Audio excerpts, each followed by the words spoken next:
Hello, boys and girls, and welcome to the concession stand here on the KB Radio Network. I am your host, Kevin Reed, and this is the review of episode 3 of season 2 of House of the Dragon, which is currently on HBO and Max.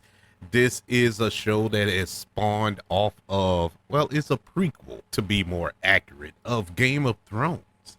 And this show has been banging since it premiered a couple of years ago with season 1. Season 2 thus far is just as excellent.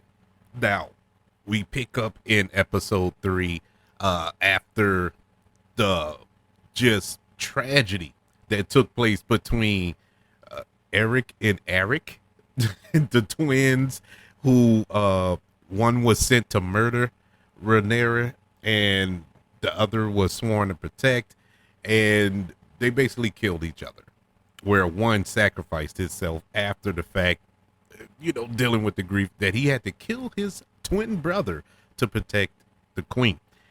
And that was just a heart-ripping episode. And I sound like a broken record after every episode saying that, because it's true. At the end of the first episode, we got the murder of the child, the beheading of a child. The end of last episode, we had the tragedy between the twin brothers there. And gratefully, this episode, we didn't have anything tragic to that degree. We didn't have, well, it wasn't a happy ending, yet we didn't have a tragic death that took place in this episode, which opens up on a feud. And we have a feud between the Brackens and the Blackwoods, who's arguing over the border of their lands. And one side is committed to Rhaenyra, the other side is committed to Aarons or Aragons. And it's basically Democrats versus Republicans there. The MAGA versus the liberals. And it's funny because that's the first thing that came to my mind. That's how volatile the two groups are, and it's displayed in this medieval swords and dragons show ever so eloquently. And we get deaths. We didn't end the episode with buku deaths, but we sure started it. We didn't see the battle, but we saw the aftermath of the battle. Just a whole bunch of bloodshed all over the place, swords lodged into people's orifice and all this other stuff. It was brutal. It's one of those things that when it ended, I kind of felt bad because I wanted to see that. I wanted to see that in all of his bloody gore. I'm a sycophant. I don't know. Sue me, but I enjoy watching stuff like that. But it's enough. This show has so much, and they did show a lot of stuff in this episode. Maybe not gore, but it made me cringe. And I'm pretty sure y'all know what scene I'm talking about, and we'll get to it eventually. But that's how this episode starts. With this petty squabbles, if you will, that ended in bloodshed. And it's pretty much the battle cry to the start of, the unofficial start to the Dance of the Dragons. We've kicked off this war. We actually have bloodshed, even though you can count the death of, what was the one that Aemon killed on the dragon? That really started it. And then the beheading of Aegon's child and the knights that killed each other. And so it's been little bloodshed there, but it's major. This was an actual battle, the first battle in this Dance of the Dragons, this war that is here. It's not coming. It is officially here. And we've passed the point of no return, even though at the end of this episode, there's a plea for peace, but it's too far gone. We might as well just go straight to that. This wasn't as compelling as the other episodes, even though this was nice. This was a cool episode. It wasn't a lot of meat on this bone, but it did push the story along. But the meatiest part of that bone is the story with Rhaenyra and Allison. This is something that has been established ever since the first episode of the first season of House of the Dragon. You know, their relationship, their friendship, their kinship, their sisterhood, if you will, how close they were, how much love and respect they had for one another, and we witnessed the demise of that, you know, sisterhood that they had from week to week and episode to episode, and it's heartbreaking, and it really, you know, hit home this week when we saw the face to face at the end of this episode between Rhaenyra and Allison.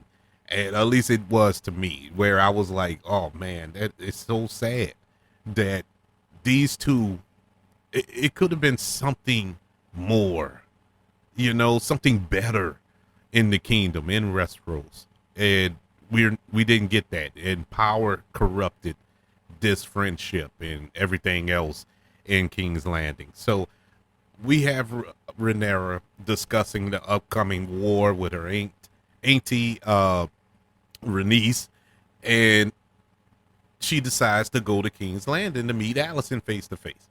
So she asks Mysera to help her, and the White Worm gives her the first location, or one location the Queen visits without anyone watching, and that's that temple where she prays and goes to light the candles and all that other good stuff. You know, the great something. I forgot. They said it on the show, but I forgot. But Rhaenyra, she disguised herself as a nun and make her way to this place where she does indeed find Allison. And she kneels beside her, and when Allison realized that it's Rhaenyra is a shock. It's like, wow, she really came. She's here. She's actually here in the flesh. Because remember, they haven't seen each other. When was the last episode they were together? I think it was that episode when it was after Aemon got his eye taken. Or it could have been, I know it was after that, and Allison wanted an eye for the eye, so she wanted to cut out one of her son's eyes, and it was a back and forth there. But I think that was the last interaction they had with one another. But anyways, Rhaenyra pleads with Allison to do whatever she can to avoid this war that's coming, and Allison is like, well, the war is already here. You know, it's not coming, it's here. You know, and then she turns the conversation into what Viserys actually said in his dying moments, that he changed his mind. He changed his mind. And, you know, Rhaenyra is like, no, it's no way he changed his mind. You know, the last time I saw him that day, that night even, before he passed, he was talking about me taking the throne.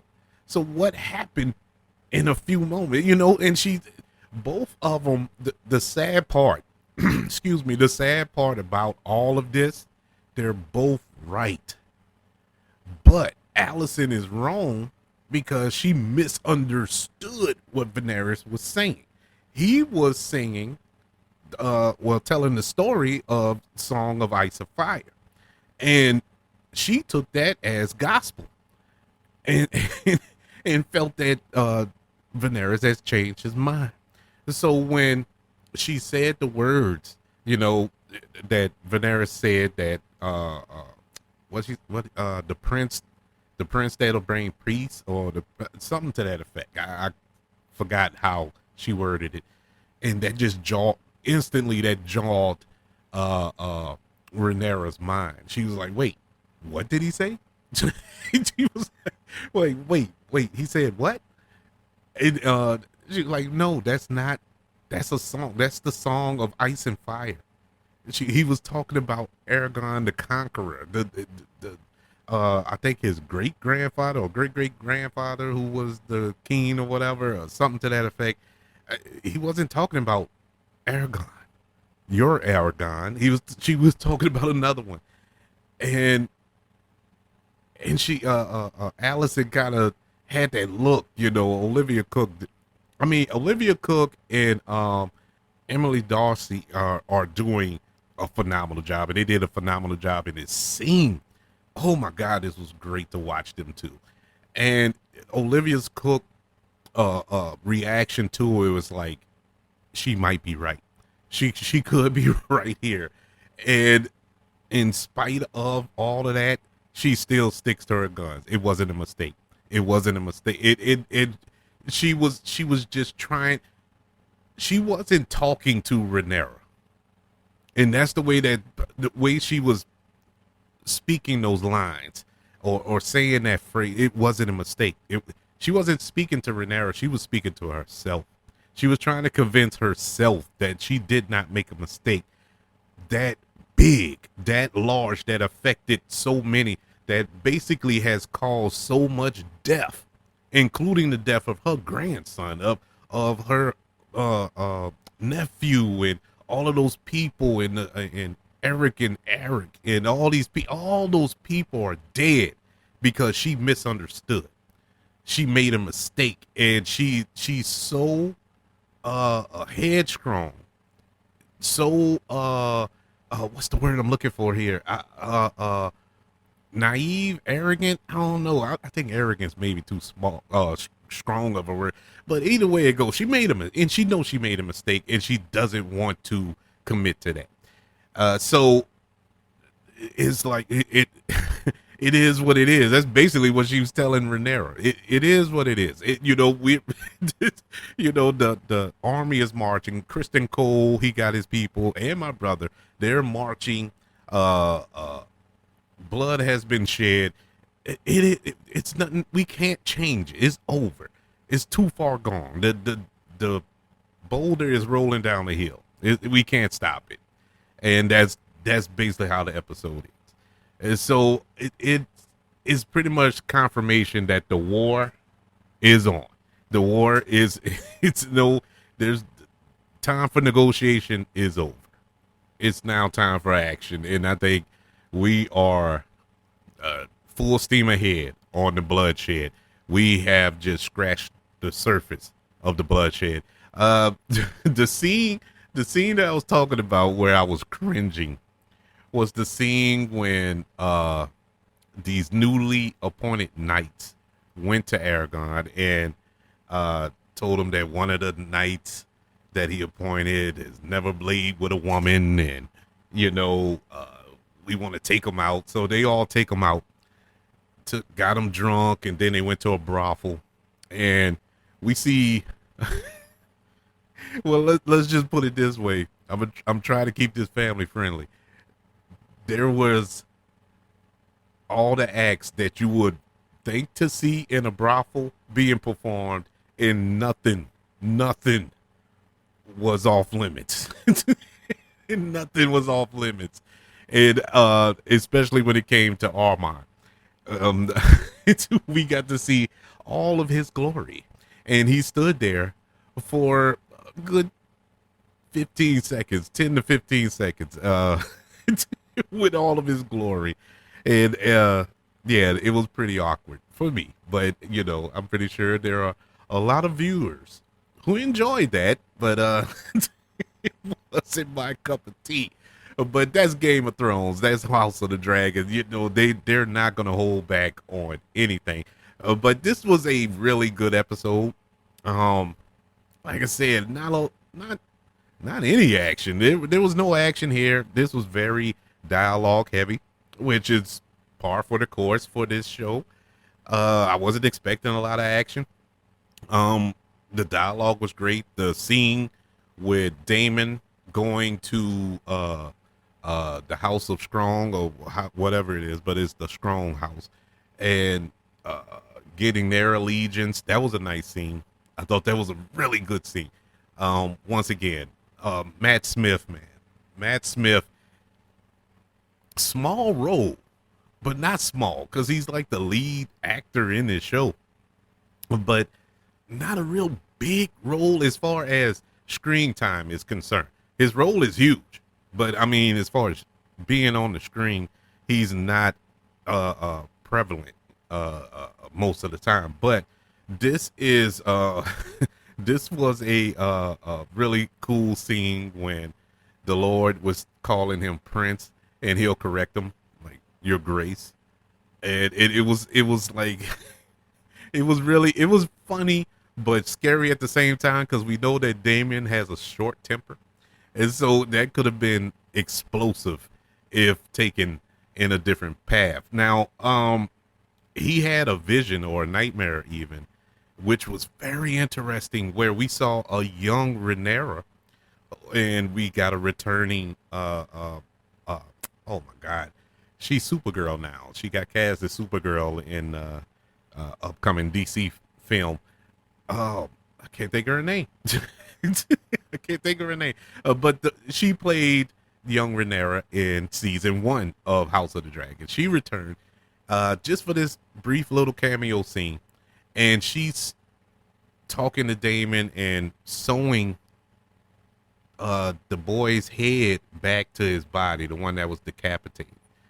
And it was like, what is going on? I was so thrown off by that because I envisioned a life of me not having to see that child with a decapitated head. I thought in episode 1 they did a good job. We didn't see it.